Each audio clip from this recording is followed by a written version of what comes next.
नमस्कार। आज मैं आपको प्राणिज रेशों में दूसरा रेशा जो कि ऊन है उसके बारे में बताऊंगी। ऊन एवं रेशम ये दो प्राकृतिक साधन हैं या प्राकृतिक रेशे हैं। उसमें से भी ऊन जो है उसको प्राणिज साधन कहा जाता है या प्राणिज रेशे हैं, क्योंकि ये हमें जानवर रेशे भी होते कहलाते हैं, क्योंकि हमें ये जानवरों से प्राप्त होते हैं। इनको प्रोटीन रेशे भी कहा जाता है क्योंकि इनके अंदर प्रोटीन पाया जाता है। ऊन जो है वो हमें जानवरों के बालों से प्राप्त होती है। जो जानवर सर्दी में रहते हैं या हम कह सकते हैं प्राकृतिक रूप से सर्दी, गर्मी, बारिश से बाल हमारी रक्षा करते हैं, तो ऊन जो है वो हमेशा हमें ऐसे जानवरों से प्राप्त होती है जिनके शरीर पर बाल होते हैं। बाल जो है वो खास करके सर्दी से हमारी रक्षा करते हैं। इसीलिए अपन देखते हैं कि जब हमें तेज़ ठंड लगती है तो हमारे जो हाथ के बाल हैं वो खड़े हो जाते हैं। खड़े होने से उनके अंदर एयर भर जाती है और हमारे शरीर में गर्माहट आ जाती है। ऊनी जो रेशा है उसके लिए पहले जानवरों से बाल प्राप्त करने के लिए जानवरों को पहले मारते थे और फिर उनकी खाल निकालकर उनसे बाल निकाले जाते थे। इससे क्या हुआ, धीरे धीरे जानवरों की प्रजाति लुप्त होने लग गई है। फिर लोगों को ज्ञान हुआ कि क्यों नहीं हम बिना जानवरों को मारे भी बालों को निकाल सके। इससे कई सारे फ़ायदे हैं। एक तो जानवर भी ज़िंदा रहता है, जिससे वो अपने बच्चों को जन्म देके और फिर उसकी जो मल्टीप्लिकेशन होती रहती है, नंबर ऑफ जो एनिमल्स हैं वो बढ़ जाते हैं। और साथ में ऊन जो है वो एक ही बार नहीं लेके बार बार भी प्राप्त की जा सकती है। इसलिए आजकल आप देखिए कि जानवरों को बिना मारे जो है उनके शरीर से बाल निकाले जाते हैं। ऊनी जो रेशा है उसकी सर्वप्रथम जो उद्गम प्लेस है वो इंग्लैंड है। उसके बाद धीरे धीरे ऊनी रेशा हर जगह पाया जाने लग गया है और भारत में भी प्राचीन काल से ऊनी वस्त्रों का निर्माण किया जाता है। इसका प्रमाण हमें मोहनजोदड़ो की खुदाई से प्राप्त होता है। भारत में जो निर्मित ऊनी वस्त्र हैं उसमें कंबल, शॉल, फिरन इत्यादि होते हैं, जो कि अपनी श्रेष्ठता, उत्कृष्टता, बारीकी, सूक्ष्मता, गर्माहट और आकर्षक डिज़ाइन के लिए विश्व भर में प्रसिद्ध है। अगर हम हिस्ट्री उठाकर देखें तो भारत में ऊन का जो निर्माण है वो सबसे पहले कश्मीर में प्रारंभ हुआ।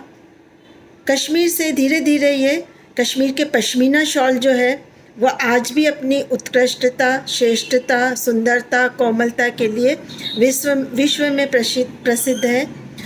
कहते हैं कि पश्मीना शॉल इतना गर्म होता है कि अगर हम जैसे राजस्थान के निवासी हैं, अगर वो सर्दी में भी ओढ़ ले तो हमें गर्मी लगने लग जाती है। पश्मीना शॉल के लिए ये है कि वो इतना कोमल होता है कि पूरे शॉल को एक माचिस में भी हम बंद कर सकते हैं।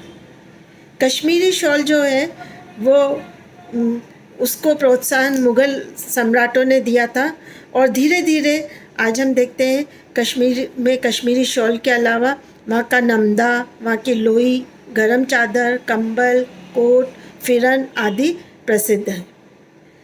उनकी जो प्राप्ति के साधन होते हैं वो मुख्य रूप से तो भेड़ है, लेकिन इसके अलावा भी ऊँट है, खरगोश है, हिरन, बकरी, मृग, लोमड़ी, सूअर, इनसे भी हम ऊन प्राप्त कर सकते हैं। ऊन को प्राप्त करने के लिए जो भी पशु है उसको पहले पाला जाता है और उसकी बहुत अच्छी तरह से देख रेख करी जाती है। उसको न्यूट्रिटिव खाना दिया जाता है, उसके शरीर की मालिश करी जाती है, जिससे कि जो ऊन प्राप्त होती है वो अच्छी क्वालिटी के प्राप्त हो सके। ऊन जो होते हैं ये मतलब रिसर्च में पाया गया है कि जो पशु ठंडे प्रदेशों में रहते हैं उनकी ऊन ज़्यादा अच्छी क्वालिटी की और सॉफ्ट होती है और गर्म होती है। इसका रीज़न ये है कि जो जानवर ठंडे प्रदेशों में रहते हैं उनके जो बाल होते हैं वो सॉफ्ट होते हैं, उनके बालों की जो क्वालिटी होती है वो अच्छी होती है, क्योंकि गर्मी, तेज़ धूप और गर्मी से जो बाल हैं वो दो मुँहे हो जाते हैं और कड़क हो जाते हैं। लेकिन जो ठंडे प्रदेशों में रहते हैं उनके बाल सॉफ्ट रहते हैं। सेकेंडली, उनके जो बाल होते हैं वो उस तेज़ ठंड को झेलने की उनके अंदर इम्यूनिटी पैदा हो जाती है, तो इसलिए बाल उनके अच्छी क्वालिटी के होते हैं। इसीलिए कश्मीर की जो पश्मीना शॉल है या कश्मीर से लाए गए जो ऊनी वस्त्र होते हैं वो ज़्यादा गर्म होते हैं।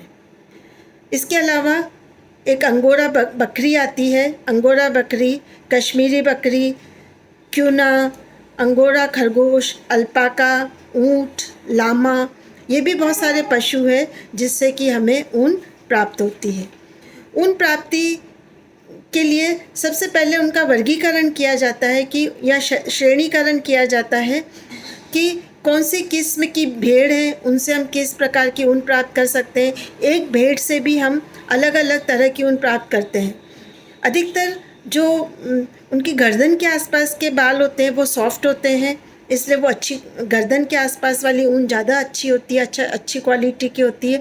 और जो पेट की तरफ वाली होती है वो हल्की क्वालिटी की होती है, क्योंकि पेट के सहारे जब जानवर सोए रहते हैं तो वहाँ से उनकी ऊन, उनके जो बाल है वो कड़क हो जाते हैं और साथ में छोटे भी हो जाते हैं, या उनकी ग्रोथ इतनी ज़्यादा नहीं होती है। इसके कारण जो अच्छी क्वालिटी की ऊन होते हैं उससे अच्छे कपड़े बनाए जाते हैं, और जो हल्की क्वालिटी की ऊन होती है उससे नमदे हैं या जो ऊनी कंबल है उनका निर्माण किया जाता है। तो ऊनी जो रेशे होते हैं उसको अब मैं आपको बताऊंगी कि ऊन को ऊनी तंतुओं का कैसे निर्माण किया जाता है। ऊनी तंतुओं के निर्माण के लिए फर्स्ट प्रोसेस होता है कि भेड़ों को, बकरी को, खरगोश को, या हम कह सकते हैं जिनसे हमें रेशे प्राप्त करने, बाल प्राप्त करते हैं, उन्हें पालना। उन्हें पालने के लिए ऐसा है कि जब भी हमें अच्छे रेशे प्राप्त करने होते हैं तो फिर उन जो जानवरों को पाला जाता है उनको केवल ऊन प्राप्त करने के लिए ही पाला जाता है। तो उनकी बहुत अच्छी केयर की जाती है, समय समय पर उनके जैतून के तेल की मालिश करी जाती है, उनको समय समय पर शैम्पू से नहलाया जाता है जिससे कि उनके बाल सॉफ्ट रहें। अब देखिए, अगर हम भी अपने बाल 1 महीने तक नहीं धोएं तो वो कड़क हो जाते हैं, उलझ जाते हैं और फिर बाल बहुत सारे टूटने लग जाते हैं। तो जो लोग अपनी सिर की मालिश करते हैं उनके बाल कैसे रहते हैं? चमकीले रहते हैं, सॉफ्ट रहते हैं। सेम है कि अगर हम भेड़ पाल रहे हैं, बकरी पाल रहे हैं, खरगोश पाल रहे हैं खाली ऊन प्राप्त करने के लिए, तो उनके बालों में समय समय पर तेल लगाया जाता है, उनको नहलाया जाता है जिससे उनके बाल उलझे नहीं, उनमें चमक बरकरार रहे। फिर उनके बालों की कंघी करी जाती है जिससे कि जो 2 मुंह के बाल हैं, छोटे बाल हैं, वो ख़त्म हो जाए। धन्यवाद।